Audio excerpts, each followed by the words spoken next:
ब्रह्मांड अपने भीतर ना जाने कितने रहस्यों को छुपाए हुए है, जिन्हें आज तक विज्ञान भी ठीक ढंग से समझ नहीं सका है। अंतरिक्ष सदा से हमारी जिज्ञासाओं का केंद्र रहा है। ग्रह, नक्षत्र और तारों के साथ हमारा रिश्ता काफी पुराना है। इस अनंत असीमित ब्रह्मांड में लाखों रहस्य छिपे हैं। जैसे जैसे विज्ञान का दायरा बढ़ा है, वैसे ही इस ब्रह्मांड के रहस्य उजागर हुए हैं। आज हम भले ही बहुत आगे बढ़ गए हैं, पर जो मूलभूत सवाल थे, जैसे इस ब्रह्मांड की शुरुआत कैसे हुई, इसे कौन चला रहा है, ब्लैक होल क्या होता है, उसके अंदर क्या है, ऐसे ना जाने कितने सवालों का उत्तर हमें अब तक पता नहीं लग पाया है। उम्मीद है कि आने वाले वक्तों में विज्ञान इनकी पहेलियों को सुलझाएगा और अंतरिक्ष की एक व्यापक तस्वीर हमारे समक्ष खड़ी करेगा।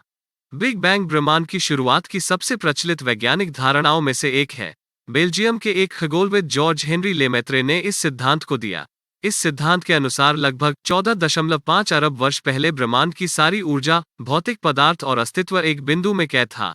अचानक एक बहुत बड़ा विस्फोट हुआ और समय, स्पेस और मैटर अस्तित्व में आए। यहीं से ब्रह्मांड की उत्पत्ति होने की शुरुआत हुई। तब से ब्रह्मांड निरंतर फैलता जा रहा है। पर कई बड़े वैज्ञानिकों का मानना है कि बिग बैंग थ्योरी एक कल्पना है। उनका कहना है कि किसी भी घटना को घटित होने के लिए समय की जरूरत होती है। बिग बैंग से पहले समय नहीं था। बिना समय की उपस्थिति के बिग बैंग घटित कैसे हुआ? अचानक से समय की उपस्थिति बिग बैंग की घटना से कुछ क्षण पहले कैसे हुई? बिग बैंग थ्योरी के पास इन सवालों का कोई ठोस उत्तर नहीं है। महान वैज्ञानिक स्टीफन हॉकिंग का मानना था कि ब्रह्मांड अचानक से स्वतः ही स्फूर्त होकर आया है। बिग बैंग हमारी अब तक के ज्ञात जानकारियों में सबसे सटीक सिद्धांत है। पर यह कितना सच है, इसका कोई प्रमाण हमारे पास अब तक नहीं है। ब्लैक होल ब्रह्मांड के सबसे सघन ऑब्जेक्ट में से एक है। इनका गुरुत्वाकर्षण खिंचाव इतना अधिक होता है कि इसमें से लाइट भी बचकर नहीं निकल पाती। ब्लैक होल का निर्माण विशालकाय तारों के अंदर होने वाले महाविस्फोट सुपरनोवा के कारण होता है।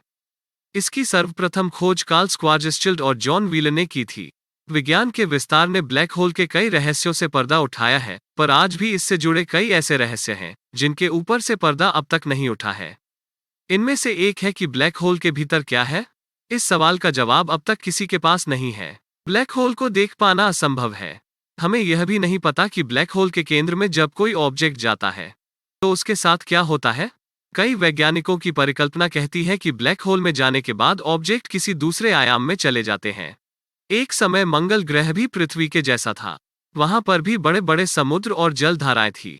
वैज्ञानिकों का मानना है कि करोड़ों साल पहले हुए गुरुत्वाकर्षण हलचल के चलते इसकी मैग्नेटिक फील्ड कमजोर हो गई। इस कारण सतह से सारा पानी भाप बनकर उड़ गया होगा या फिर सतह के भीतर ही ठंडा होकर जम गया। कमजोर हुई मैग्नेटिक फील्ड के चलते सूर्य की हानिकारक किरणों का प्रभाव सीधे सतह पर पड़ने लगा। नासा के ऑर्बिटर्स ने मंगल की सतह से जो जानकारी भेजी है, उससे यह साफ स्पष्ट होता है कि पानी मंगल के दोनों ध्रुवों में जमा है। यानी करोड़ों साल पहले मंगल पर पृथ्वी की तरह ही समुद्र और नदियां थीं।